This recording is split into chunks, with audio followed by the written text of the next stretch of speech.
Welcome to Classics for People in a Hurry, where we capture the heart of literary masterpieces and what makes them unforgettable. Today, we're exploring The Long Goodbye by Raymond Chandler, a cornerstone of American detective fiction.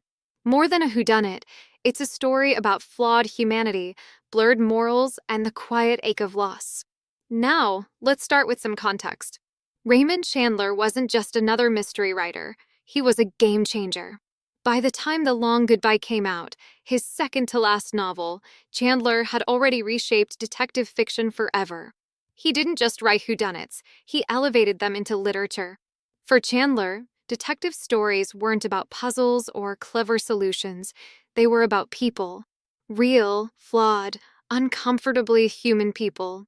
Here's the deal: before Chandler, detective fiction was dominated by what we call classical detective stories. Think Sherlock Holmes, the brilliant, eccentric gentleman detective sitting in a finely tailored suit, puffing cigars and solving logical riddles in his study. The focus was on deduction, on the clues, the criminal's motives, the neat little solutions that tied everything up. But Chandler looked at all that and said, no, he wanted something grittier, something that felt real. And so, the Hardboiled detective was born. And here's the key: the detective changes. These aren't polished gentlemen solving crimes in cozy rooms.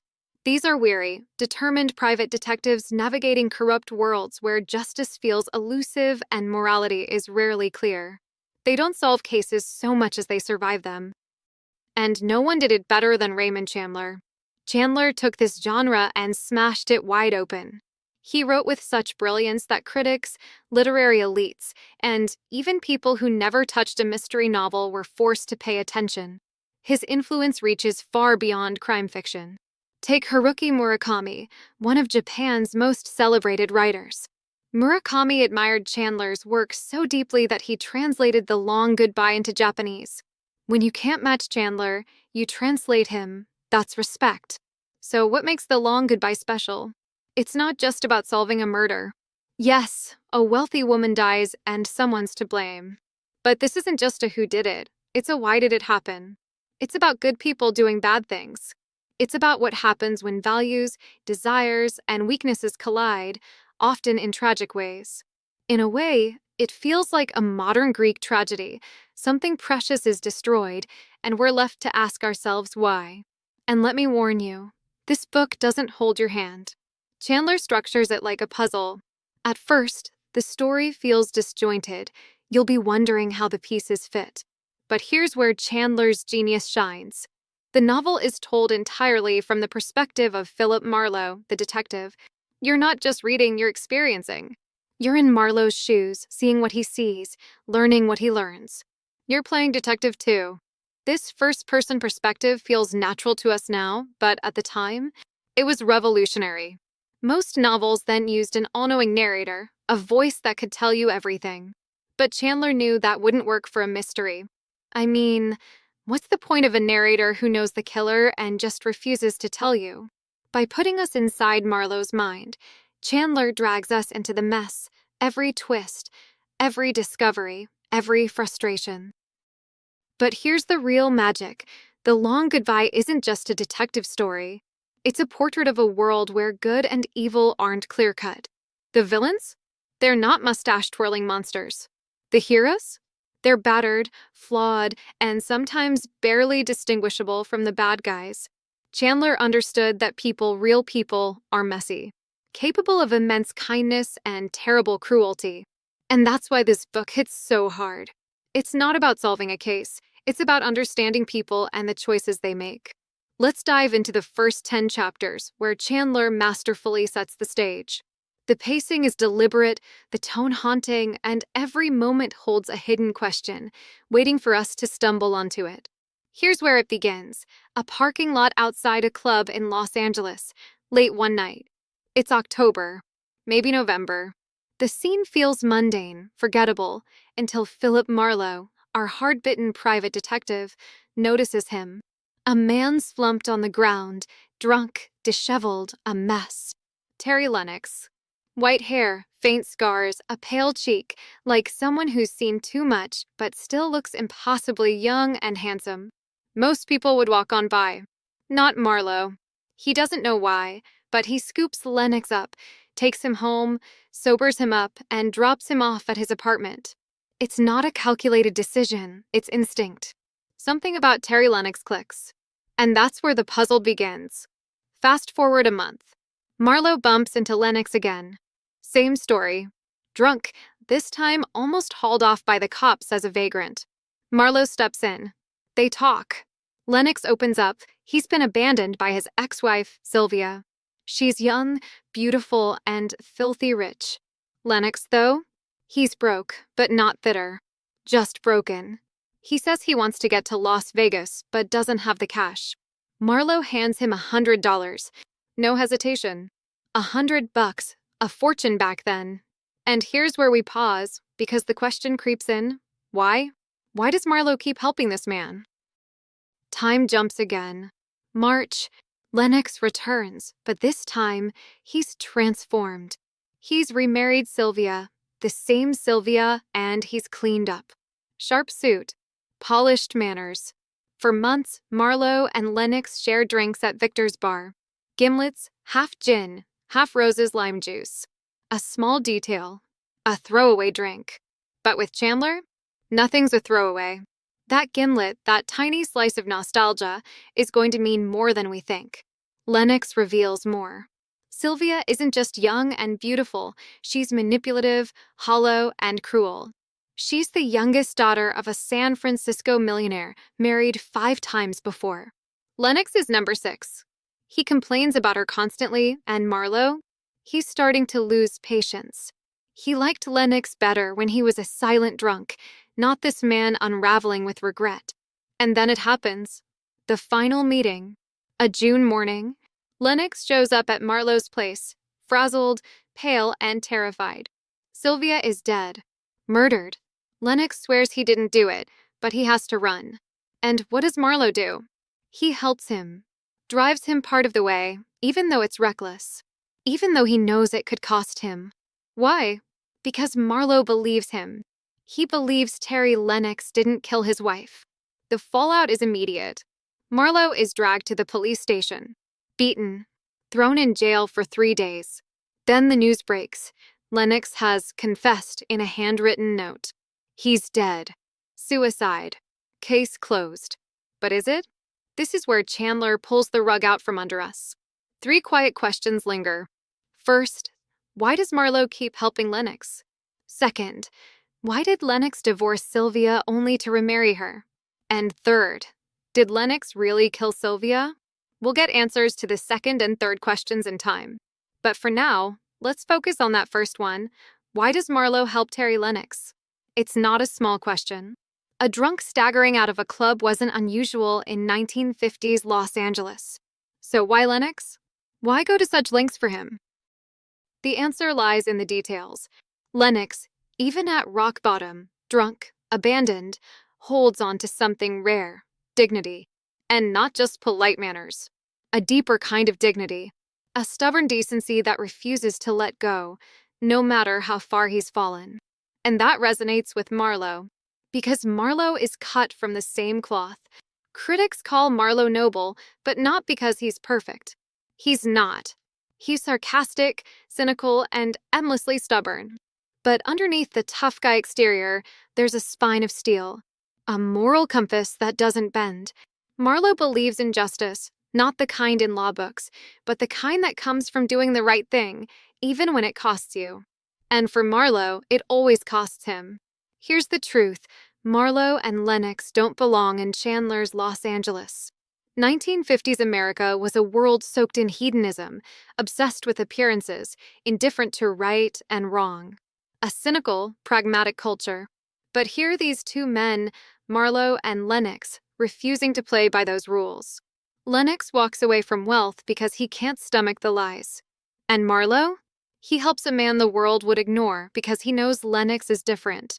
Because he knows Lennox is worth saving, even if Lennox himself doesn't believe it. Of course, Marlowe's choice drags him into the mess. Warnings come from every side, cops, criminals, even Terry himself, who leaves Marlowe a letter begging him to stop digging. But if you know anything about Philip Marlowe, you know this. Warnings don't scare him. They make him more suspicious. And this story? This case? It's far from over. What we've seen so far is just the surface. The first layer of a puzzle. But Chandler? Chandler's only just getting started. Let's keep going. Now we're moving into the heart of the long goodbye, and this is where Chandler tightens the screws, where everything starts to unravel in ways you never see coming. Terry Lennox, our polite, tragic enigma, has vanished. The police have closed the case, and Marlowe? He's left with doubts that gnawed him. And then the story shifts. Enter Roger Wade, a best-selling author spiraling into oblivion. He's brilliant, but he's a wreck, a raging alcoholic disappearing into shady clinics, collapsing in bars, lost in his own despair. Roger's wife, Eileen, hires Marlowe to find him. And here's where things get interesting. Eileen Wade isn't just any woman. She's mesmerizing. Chandler doesn't give us cliches. There's something untouchable about her, something complicated that pulls you in. Marlowe sees it, and so do we. Finding Roger feels like routine work. Marlowe uses his network, tracks him down to a black market clinic, and drags him back home. But here's the kicker. The Wades just happen to live near Sylvia and Terry Lennox. The same Sylvia. The same Lennox. Coincidence? Not in a Chandler novel. Connections matter, and Chandler doesn't waste a single thread. At this point, Marlowe steps back. For a moment, Chandler gives us what feels like a digression, a glimpse of Marlowe's day-to-day. The petty cases, the mundane tasks. It feels like downtime, but it's not. These little things, these moments of normalcy, they soften Marlowe. They remind him of the real world beyond the darkness he lives in. And it's here that we find Marlowe honoring a simple, quiet promise. Lennox's final letter asked him to drink a gimlet for him at Victor's bar. So Marlowe goes. He orders the drink. Half gin, half Rose's lime juice. A small gesture, insignificant on the surface. But this is Chandler. Nothing is insignificant. At Victor's, the threads start tying themselves together. Marlowe meets Sylvia Lennox's sister, Linda. Through her, he learns more about the social entanglements between the Lennoxes and the Wades. The puzzle begins to sharpen. Then there's Sylvia and Linda's father, a millionaire whose cold, dismissive attitude makes it clear he couldn't care less about Sylvia's murder. He tells Marlowe Terry Lennox did it, flat out, but you can tell he doesn't believe it. For him, scandal is the real crime, and his influence has already buried the case. But Marlowe? He digs deeper. And that's when Roger Wade's story cracks open. Turns out Roger wasn't just Eileen's husband. He was Sylvia Lennox's lover. That's what broke him. The guilt. The self-loathing. The drinking wasn't just a bad habit, it was his way of drowning the truth. And here's where it gets darker. Eileen knew. She knew about Sylvia and Roger, and she didn't care. Why? Because Eileen's heart has always belonged to someone else, Terry Lennox. This is where Chandler gives us the backstory. During the war in England, Terry Lennox, under a false name, married Eileen. When he disappeared in battle, presumed dead, Eileen grieved, moved on, and married Roger. But Lennox survived, scarred and broken. He returned to a world that had moved on without him. Eventually, Lennox met Sylvia. He married her, but life has a cruel sense of irony. Through society gatherings, Lennox and Eileen reunited. But it was too late. They were too far gone. Lennox was trapped with Sylvia, and Eileen was trapped with Roger. And yet, they couldn't stay away from each other. Lennox's divorce and remarriage to Sylvia? It wasn't love. It was a quiet, painful act of self-destruction. And then the twist. Roger didn't kill Sylvia. Eileen did. Sylvia Lennox stole 2 men from Eileen, first Terry, then Roger. That betrayal was too much. Eileen snapped. She shot Sylvia, then smashed her face with a bronze statue, not to cover it up, but out of pure, raw hatred. And Roger? He wasn't drunk enough to forget. He knew what happened. He helped her cover it up, not because he wanted to, but because he loved her. And that love destroyed him. Eileen, Terrified Roger might confess, kills him too. Cold, calculated. She stages his death as a suicide. But Marlowe figures it out. He always does. When the truth comes out, Eileen leaves a confession behind and takes her own life. And here's the thing, Chandler doesn't make Eileen a monster. She's tragic. Sympathetic, even. Her actions, horrible as they are driven by love. And Chandler doesn't romanticize love. He exposes it. He shows us how love, in Chandler's world, isn't always redemptive. It's a force that can drive people to despair, destruction, and irreversible choices. In the end, Marlowe publishes Eileen's confession, a quiet jab at corruption, a nod to justice, however small. And before it all ends, we get one of Chandler's most famous lines, "To say goodbye is to die a little." All right, let's bring this story home. Now we're in the final stretch of the long goodbye, and this is where Chandler's genius fully reveals itself. Terry Lennox, our polite, tragic enigma, comes back. He's not dead. He didn't kill himself in Mexico. He escaped, faked his death, and reinvented himself under a new identity. But here's the thing. This resurrection doesn't feel like a plot twist. Chandler's been whispering the truth to us all along, leaving breadcrumbs we didn't notice until now. And when Lennox reappears, it's not triumphant. It's quiet, sad. He's not running from the law, he's running from his past. His mistakes, his regrets, his pain. It's a farewell not just to people but to himself, who he used to be. And for Marlowe, the man he once shared gimlets with, that Terry Lennox is long gone. Marlowe knows it too. When he confronts Lennox, he says, "You're not really here. You've been gone for a long time." And that's the truth of it. The man Marlowe tried to save, the broken, stubborn, strangely noble Terry, is just a memory. And that's when we understand the title, The Long Goodbye. It's not just about saying farewell to Lennox. It's about the inevitability of loss. Lennox's goodbye to Eileen spanned decades. Marlowe's goodbye to Lennox spanned months. Every parting, whether it's fast or slow, takes something from us. Let's step back and ask, what makes The Long Goodbye so extraordinary? Why does Chandler's work still hold up after all these years? First, it's the way Chandler structures this book. He doesn't just write a mystery, he builds a puzzle. Every moment, every small detail, like a drink, a letter, or a glance, matters. Told through Marlowe's perspective, we learn what he learns when he learns it. We're not watching the story unfold, we're living it with him. Second, it's the characters. Marlowe isn't just a detective, he's a man of contradictions, tough, sarcastic, but deeply principled.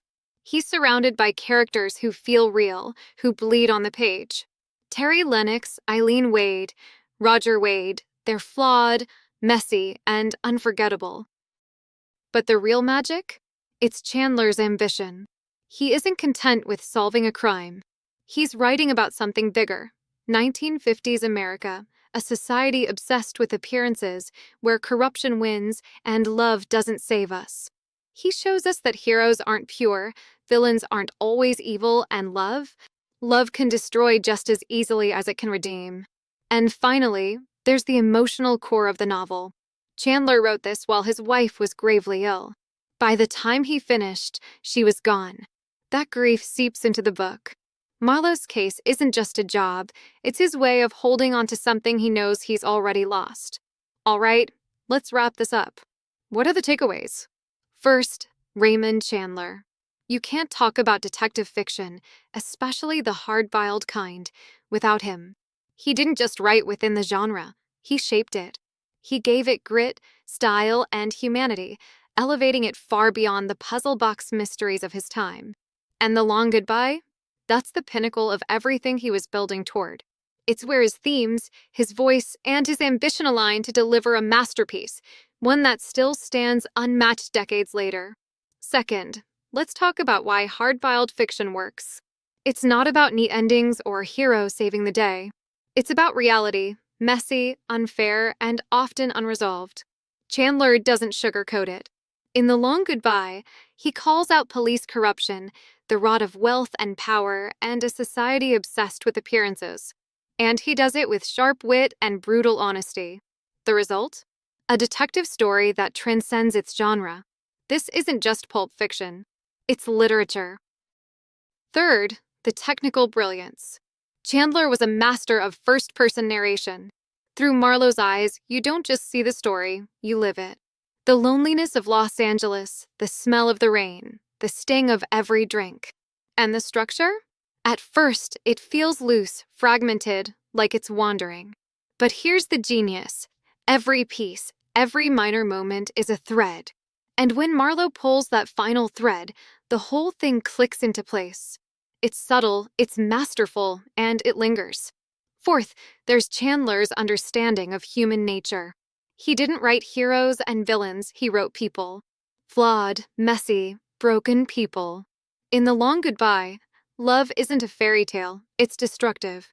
It's the force that ruins lives as easily as it redeems them. Chandler doesn't shy away from that truth. He dives into it, explores its beauty, its darkness, and the heavy price it exacts. So, if you haven't read The Long Goodbye, do yourself a favor, read it.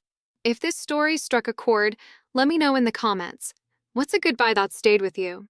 And if you enjoyed this dive into a literary classic, don't forget to like, subscribe, and join me next time as we explore more stories that make us feel alive, even in goodbye.